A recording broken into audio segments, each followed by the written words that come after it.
Madam ಒಂದು ಇದು ಇವರೇ ಫೋನ್ ಕೊಡ್ರಿ ಅಣ್ಣ. ಅಣ್ಣ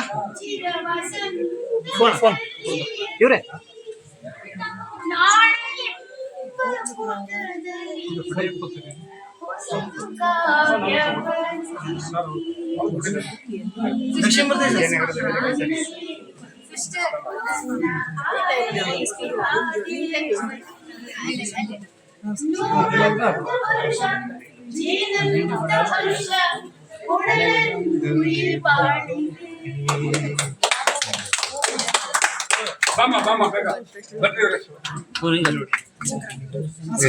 ನಿಮಿಷ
ವಾಹಿನಿಗಳಿಗೆ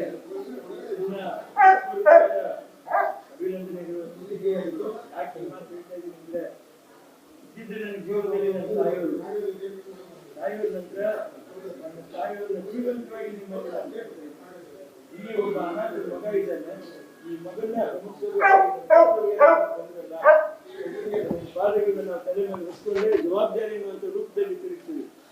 ಈ ನಾಡು, ಈ ನುಡಿ, ನಮ್ಮ ಜನ, ನಮ್ಮ ನೆಲ, ನಮ್ಮ ಮಣ್ಣು, ನಮ್ಮ ಜನಗಳ ಅಭಿವೃದ್ಧಿ, ನಮ್ಮ ಜನಗಳ ಏಳಿಗೆ, ಇದಿಷ್ಟು ಸದಾಕಾಲ ಇರೋದಾಗಿದೆ. ಯಾವತ್ತು ನನ್ನ ನಾಡಿಗಳಲ್ಲೂ ರೋಮಕೂಪದಲ್ಲೂ ಅಣುರೇಣು ತೃಣ ಕಾಷ್ಟಗಳು ನನ್ನ ಜೀವನದಲ್ಲಿ ಯಾವತ್ತೂ ತುಂಬಿರುತ್ತೆ. ಅದು ಎಂದು ನಾನು ಮರೆಯಲ್ಲ.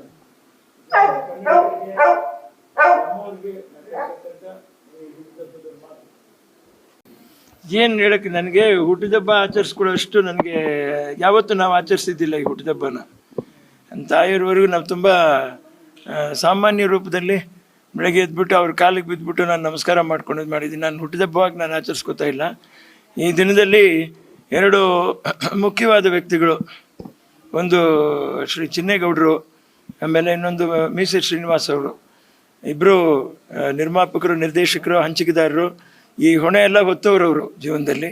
ಸುಮಾರು ವರ್ಷಗಳ ಕಾಲ ವಜ್ರೇಶ್ವರಿ ಕಂಬೈನ್ಸಲ್ಲಿ ಅವರು ದುಡಿದು ಅಲ್ಲಿಂದ ಈಚೆ ಬಂದ ನಂತರ ಕೂಡ ಅವರದ್ದು ದುಡಿಮೆ ಸದಾ ನಮ್ಮ ಕನ್ನಡ ಚಿತ್ರರಂಗಕ್ಕೆ ಮೀಸಲಾಗಿದ್ದಂಥ ಒಂದು ವ್ಯಕ್ತಿತ್ವ ಅವ್ರುಗಳದು. ಹಾಗಾಗಿ ಇಂಥ ವ್ಯಕ್ತಿತ್ವಗಳಿಗೆ ಸನ್ಮಾನ ಮಾಡಲೇಬೇಕು ಅಂತ ಈ ಒಂದು ವಾರದಿಂದ ನಾನು ತುಂಬಾ ಓಡಾಡಿ ಅವರ ಸಾಧನೆಯ ಪಟ್ಟಿಗಳನ್ನೆಲ್ಲ ನಾನು ಸ್ವಲ್ಪ ಶೇಖರಿಸಿ ಅಲ್ಲಿಂದ ನಾನು ಅದನ್ನು ಚೆನ್ನಾಗಿ ಅವಾರ್ಡ್ ಥರ ರೀತಿಯಲ್ಲಿ ಮಾಡಿ, ಶೀಲ್ಡಾಗಿ ಮಾಡಿ, ಅದನ್ನ ಒಂದು ಪಟ್ಟಿಯಾಗಿ ಮಾಡಿ ಅವ್ರಿಗೆ ತಲುಪಿಸಿದ್ದೀನಿ. ಈಗ ಶ್ರೀನಿವಾಸ್ ಅವ್ರಿಗೆ ಅದೊಂದು ಸನ್ಮಾನ ನಾನು ಮಾಡಬೇಕು ಅಮ್ಮವ್ರ ಸನ್ನಿಧಿನಲ್ಲಿ.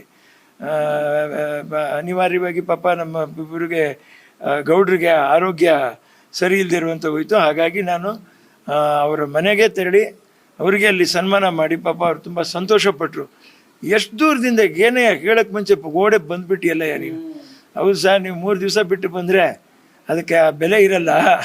ಯಾವತ್ತು ನಾವು ಅನ್ಕೊಂತೀವೋ ಅವತ್ತು ಸನ್ಮಾನ ಮಾಡಬೇಕು. ಪರವಾಗಿಲ್ಲ, ನಿಮ್ಗೆ ಸನ್ಮಾನ ಮಾಡಿಬಿಟ್ಟು ಸಿನ್ನಣ್ಣವ್ರಿಗೆ ಇಲ್ಲಿ ಸನ್ಮಾನ ಮಾಡ್ತೀನಿ ಅಂತ ಹೇಳ್ಬಿಟ್ಟು ಬಂದೆ. ಸರ್, ಹುಟ್ಟುಹಬ್ಬದ ವಿಶೇಷ ದಿನ ಇವತ್ತು. ಬೆಳಗಿಂದ ಏನಿರುತ್ತೆ ಕಾರ್ಯಕ್ರಮ? ಏನೂ ಇಲ್ಲ ಅಪ್ಪಾಜಿ. ನೀವು ಹುಟ್ಟಿದಬ್ಬ ಆಚರಿಸ್ಕೊಂಡ್ರೆ ಸಿಂಪಲಾಗಿ ಹೇಗೆ ಆಚರಿಸ್ಕೋತೀರೋ ನಾನು ಅದೇ ಸಿಂಪಲಾಗಿ ಆಚರಿಸ್ಕೊತಾ ಇದ್ದೀನಿ. ಪಾಪ ಇಲ್ಲಿ ಅಂಗವಿಕಲರು ಪಾಪ ಅಂದರು. ಪಾಪ ಒಂದಷ್ಟು ಜನ ಬರ್ತಾನೆ ಇರ್ತಾರೆ, ತಿಂಗಳು ಕೊನೆ ಅಲ್ವಾ, ಬರ್ತಾ ಇರ್ತಾರೆ. ಅವ್ರು ಫುಡ್ ಕಿಟ್ಟು ಅದು ಇದೇನು ಕೊಡಬೇಕದು, ಉಚಿತ ಆರೋಗ್ಯ ತಪಾಸಣೆ, ಆಮೇಲೆ ಈ ಕಣ್ಣು ನೇತ್ರ ತಪಾಸಣೆ ಅದು ನಡೀತಾ ಇದೆ. ಆಮೇಲೆ ಇದು ಆಪ್ರೇಷನ್ ಮಾಡಿಸ್ಲೇಬೇಕು ಅಂತ ಹೇಳಿದ್ರೆ ಗಾಡೀಲಿ ಕೊಟ್ಟು ಕಳಿಸಿದ್ರೆ KR ಹಾಸ್ಪಿಟ್ಲ್ ಮೈಸೂರಿನಲ್ಲಿ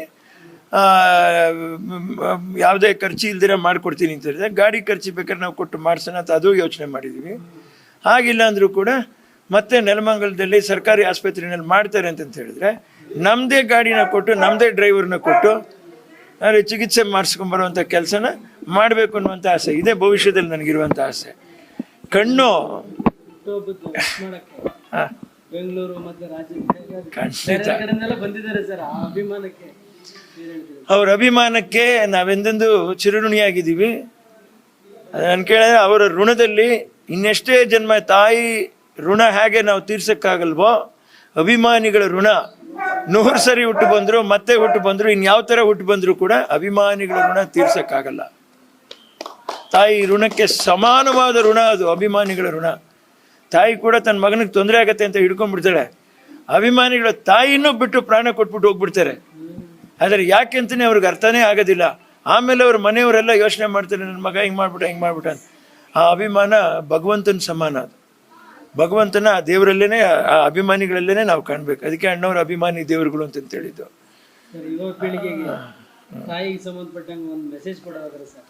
ಹೇಳ್ತಾ ಇದ್ದೀನಲ್ಲ, ಇನ್ನೂ 100 ಜನ್ಮ ಬಂದರು, ಇನ್ನೂ ಎಷ್ಟು ಸಾಫ್ಟ್ವೇರ್ ಯುಗ ಬಂದರು, ಈ ಟೆಸ್ಟ್ ಟ್ಯೂಬ್ ಬೇಬಿ ಬರ್ಬೋದು, ಇನ್ನೊಂದು ಬರ್ಬೋದು. ಆದರೆ ತಾಯಿಯಷ್ಟು ಶ್ರೇಷ್ಠವಾಗಿ ಯಾರೂ ಬರೋಕ್ಕೆ ಸಾಧ್ಯ ಇಲ್ಲ.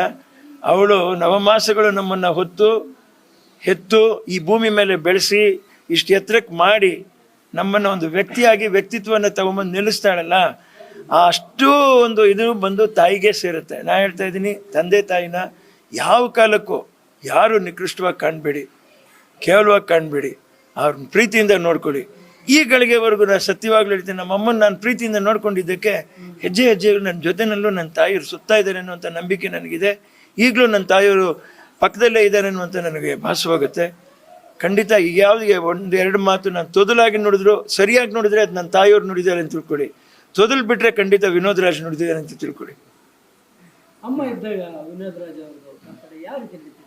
ಏನೂ ಇಲ್ಲ, ಬೆಳಗ್ಗೆ ಎದ್ದು ಅವ್ರ ಪಾದ ಹಿಡ್ಕೊಂಡು ನಮಸ್ಕಾರ ಮಾಡಿ, ಹೋದಕ್ಕಂದ ಇಷ್ಟು ವರ್ಷ ಕಾಲ ನನ್ನ ಜೊತೆಲೇ ಕಳೆದ್ಬಿಟ್ಟಿಯಾ, ಏನು ನಿನ್ನ ಜೀವನ ಅಂತ ಕೇಳೋರು. ಏನು ನನ್ನ ಜೀವನ? ನಿನ್ನ ನೋಡಿ ನಾನು ಬಾಳಿರೋದು ಬದುಕಿರೋದು, ನೀನಿರೋವರೆಗೂ ನನ್ನ ಜೀವನ ಇರಲಿ ಅಂತ ಹೇಳಿದೆ.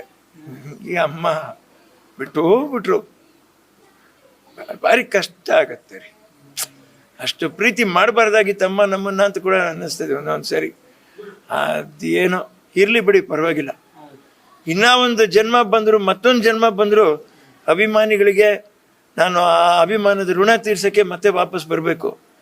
ತಾಯಿ ಋಣ ಅಂತೂ ತೀರ್ಸೋಕ್ಕಾಗಲ್ಲ, ಮತ್ತೆ ಆ ಅಮ್ಮನ ಹೊಟ್ಟೆಲೇ ನಾನು ಹುಟ್ಟು ಬರ್ಬೇಕು ಅಷ್ಟೇ. ಇನ್ನೇನು ಕೇಳ್ಕೊಳ್ಳೋಣ. ನಿಮ್ಮ ಮನೆ ಹತ್ರ ನಾವು ಮಾಧ್ಯಮದವ್ರು ಬಂದಾಗ ಪ್ರತಿ ಸಾರಿ ಒಂದು ಮಾಡೋ ಒಂದು ಚಿಕ್ಕದಾಗ ಅಮ್ಮನ ನೆನಪಲ್ಲಿ ಒಂದು ಹಾಡು ಹೇಳ್ಸ್ಕೊಂಡು ಹೋಗೋದು ರೂಢಿ ಸರ್ ನಮಗೆ. ಆಯ್ತು ಸರ್, ನೀವು ಏನಾದರೂ ಒಂದು ಹೇಳ್ತೀರ ಸರ್, ಒಂದು ನೆನಪು ಮಾಡ್ಕೊಂಡು. ನೀ ಕೊಟ್ಟ ಪ್ರಾಣವನ್ನು ನಿನಗಾಗಿ ನೀಡುವಾಗ ನಾ ಕಾಣದ ಆನಂದವು